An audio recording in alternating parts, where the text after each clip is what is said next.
Hello everyone. तो कैसे हैं आप सब लोग और कैसी चल रही है तैयारी? अब तो बहुत कम दिन बचे हैं, 9 से 10 दिन। तो इसमें तो बहुत अच्छे से प्रैक्टिस क्वेश्चंस लगाने की नीड होती है। जितने भी आपको मिले प्रीवियस ईयर क्वेश्चंस, एमसीक्यूज, सब कुछ।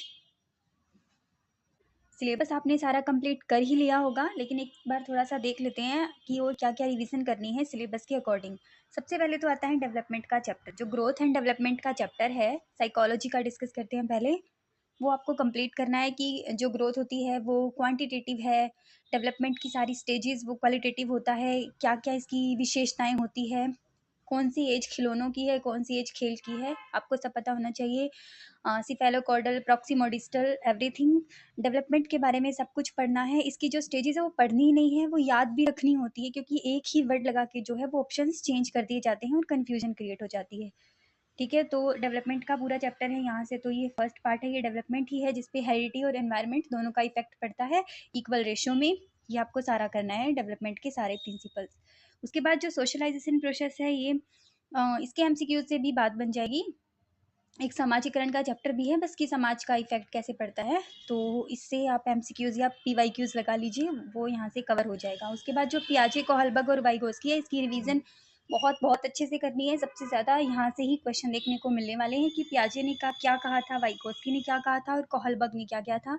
इनकी जो कॉग्निटिव डेवलपमेंट और नैतिक विकास की थ्योरी है, इनको अच्छे से पढ़नी है। जो स्टेजेस दी हैं उनके बारे में, जैसे पियाजे ने कहा था कि विचार पहले आते हैं, लैंग्वेज बाद में आती है। वाइगोस्की ने कहा था कि लैंग्वेज पहले आती है, विचार बाद में आता है। तो ये सारे पॉइंट्स आपको रिवाइज होने चाहिए, याद होने चाहिए। आपने सिलेबस एक बार कवर कर लिया होगा, लेकिन इन सबकी रिवीजन एक बार ज़रूर कर लीजिएगा, ताकि ये माइंड में रहे। ठीक है, पियाजे, कोहलबर्ग, वाइगोस्की। कोहलबर्ग का नैतिक विकास का सिद्धांत, सारे पॉइंट्स अच्छे से देखने हैं। कहीं से भी तैयारी करो, कोई बुक से या कोई ऑनलाइन ऑफलाइन, जैसे भी आपको करना है, बस कर लेना।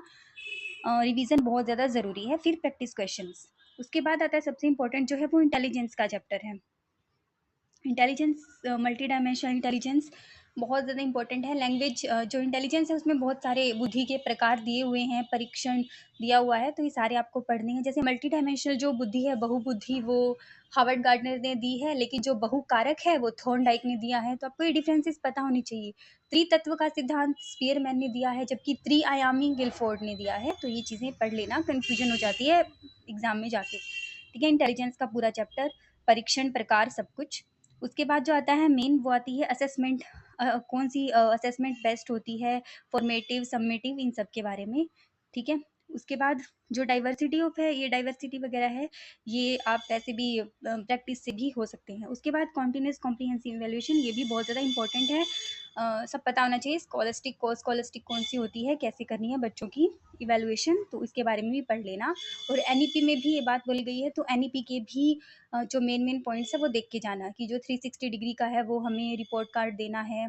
ठीक है, तो उसके बारे में थोड़ा सा पॉइंट, ये कंटेंट था जिसके डेवलपमेंट पढ़ना है। इंटेलिजेंस का चैप्टर पढ़ना है। इरिक्सन की थ्योरी मत भूलना, बिल्कुल भी आएगी वो। ये लेवल 2 का है, तो लेवल 3 में इरिक्सन भी है। इरिक्सन की थ्योरी को अच्छे से पढ़ के जाना। और इंटेलिजेंस को पियाजे, कोहलबर्ग और वाइकोस्की को। ठीक है, ब्रूनर को भी पढ़ सकते हो, और सिगमंड फ्राइड को भी पढ़ना है। ये लेवल 2 है। लेवल 3 में सिगमंड फ्राइड भी गिवन है और इरिक्सन की थ्योरी भी गिवन है, तो वो आपको अच्छे से पढ़नी है। ठीक है, उसके बाद जो पेडागोजी आती है, वो है पेडागोजी के, तो आप क्वेश्चन ही लगा सकते हो, एमसीक्यूज और प्रीवियस ईयर क्वेश्चन से ही कर सकते हो। जो सीटेट के जो अभी सीरीज मैंने भी चला रखी है, वो बिल्कुल परफेक्ट हैं तैयारी करने के लिए, तो आप देख सकते हो, सारी है उसमें। जो कॉग्निशन और इमोशन है, ये इंटर रिलेटेड होते हैं, इसके बारे में पढ़ना है। लेकिन जो एक साइकोलॉजिस्ट था जुजांग, उसने कहा था कि ये इंडिपेंडेंट होते हैं। तो ऐसे पॉइंट्स भी आपको सब पता होने चाहिए। ये पेडागोजी की बात थी, वो कंटेंट की बात थी। ठीक है, साइकोलॉजी हुई। इसमें कभी भी बच्चे की गलती नहीं निकालनी, चाहे पूरा सिस्टम फेल हो जाए, बच्चे को कभी फेल नहीं करना। कुछ नेगेटिव वर्ड्स होते हैं, जैसे किसी ऑप्शन में ओनली दिखा तो वो नेगेटिव वर्ड है, रोट लर्निंग दिखा, मेमोराइजेशन दिखा, तो ये सारे नेगेटिव वर्ड है, इनको भी छांट लेना अलग से। उसके बाद आते हैं लैंग्वेज पे, जो हिंदी और इंग्लिश है। 15 नंबर की जो आनी है, 15 नंबर की। इसमें बोला गया है कि 2 पैसेज आएंगे, लेकिन 2 पैसेज जो आएंगे उनमें से आपको ग्रामर के क्वेश्चंस भी पुट होंगे, तो आप ग्रामर को बिल्कुल भी इग्नोर नहीं करना, जो मेन मेन टॉपिक्स हैं। ठीक है? मान लो 10 नंबर की पैसेज आ गई तो 5 नंबर की ग्रामर तो आनी ही आनी है। तो जो मोस्ट इम्पोर्टेंट टॉपिक्स हैं स्टेट के जो प्रीवियस ईयर में आए हैं, जैसे वॉइस और नरेशन का चैप्टर हर इतना ज़्यादा इम्पोर्टेंट है, इसके एमसीक्यूज़ मैंने करवा रखे हैं, देख सकते हो आप। और जीरेंट का और सब्जेक्ट वर्ब एग्रीमेंट प्रेपोजिशन, तो ये मोटे-मोटे आप पढ़ लेना। बिल्कुल भी इग्नोर मत करना इंग्लिश में। और हिंदी तो आपको पता है कि एचटेट लेवल में सबसे हार्ड हिंदी पूछी जाती है as compare to other TET exams. तो हिंदी ग्रामर को भी इग्नोर नहीं कर सकते। यहाँ से जो साइकोलॉजी पूछी जाएगी वो बहुत इजी पूछी जाएगी। एक क्वेश्चन 2 क्वेश्चन देखने को मिल सकते हैं, ज़्यादा नहीं। ठीक है, लेकिन आपका जो सब्जेक्ट होगा 60 नंबर में हिंदी और इंग्लिश का अलग से, उसमें आपको अच्छे से पेडागोजी तैयार करनी है। पेडागोजी के बहुत सारे क्वेश्चंस देखने को मिल सकते हैं और मेथड्स वगैरह होते हैं, तो थोड़े से क्रिटिकल पड़ जाते हैं। तो बहुत अच्छे से पढ़ लेना पेडागोजी का सेक्शन सब्जेक्ट के लिए। और इसके लिए ज़्यादा पढ़ने की ज़रूरत नहीं है, कॉमन सब्जेक्ट के लिए जैसे तैयारी कर रहे हैं वैसे ही करना। थोड़े बहुत कॉम्प्रीहेंशन की प्रैक्टिस लगा सकते हो। और ग्रामर के रूल्स तो आपको पता होने ही होने चाहिए। वॉइस नरेशन तो काफ़ी ज़्यादा इंपॉर्टेंट है। ठीक है, उसके बाद आता है रीजनिंग, मैथ्स और हरियाणा जीके बिल्कुल सेम है, वही पढ़ना है जो पढ़ते आ रहे हैं। उसके बाद जो वेलफेयर स्कीम्स है ये सारी देख लेना भाई। अक्टूबर नवंबर और उससे पहले अगस्त सितंबर जो भी थी 2023 की, तो मेन देख ही लेना। उसके बाद जो मोटी मोटी होती है वो पढ़ सकते हो, ज़्यादा डीपली नहीं पूछा जाता। वेलफेयर स्कीम थोड़ी सी लाइट ही पूछी जाती है, जो काफ़ी ज़्यादा फेमस होती है। जो अभी 1 नवंबर हरियाणा डे था उस पर जो भी आई थी, उसके आसपास की जो भी हो वो सारी पढ़ लेना। ठीक है, उसके बाद जो अभी एशियन गेम्स हुए थे उसको बिल्कुल भी स्किप मत करके जाना। एशियन गेम्स में से एक क्वेश्चन पक्का आएगा। ठीक है, 1857 की क्रांति है उसमें से एक क्वेश्चन आता है।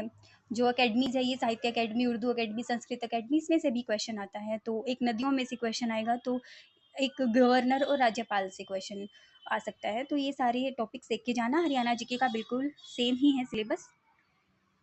उसके बाद जो रीजनिंग है उसमें थोड़े बहुत चेंजिंग आई है। टॉपिक्स में जो पहले आते थे उसमें थोड़ी बहुत ही चेंजिंग आई है, लेकिन बहुत बिल्कुल इजी टू मॉडरेट लेवल की पूछी जाती है, ज़्यादा हाई लेवल की नहीं पूछी जाती। आप आराम से कर सकते हो। इसमें नॉन वर्बल की भी वर्बल की भी दोनों ही ऐड हो गई है इस बारी, तो थोड़ी सी देखने को अलग मिल सकती है, लेकिन कर सकते हो, ऐसी कोई बात नहीं है। क्वांटिटेटिव एप्टीट्यूड बिल्कुल सेम है, जो पहले करते थे वही करते हैं। कोई खास बात नहीं है। तो ये सिलेबस जनरल पेपर 90 मार्क्स का था। यहाँ से 90 मार्क्स में से आप 60 प्लस लेने की कोशिश करना, बिल्कुल टीजीटी हो या पीजीटी हो। अगर 60 प्लस आप यहाँ से स्कोर कर देते हो बिल्कुल ईजिली, तो आराम से आपका पेपर निकल सकता है। ठीक है, उसके बाद सब्जेक्ट में पेडागोजी की अच्छे से प्रिपरेशन करना, और कंटेंट तो वैसे ही करना है जो सिलेबस में दिया है अकॉर्डिंग टू सिलेबस। ठीक है, तो ऑल द वेरी बेस्ट।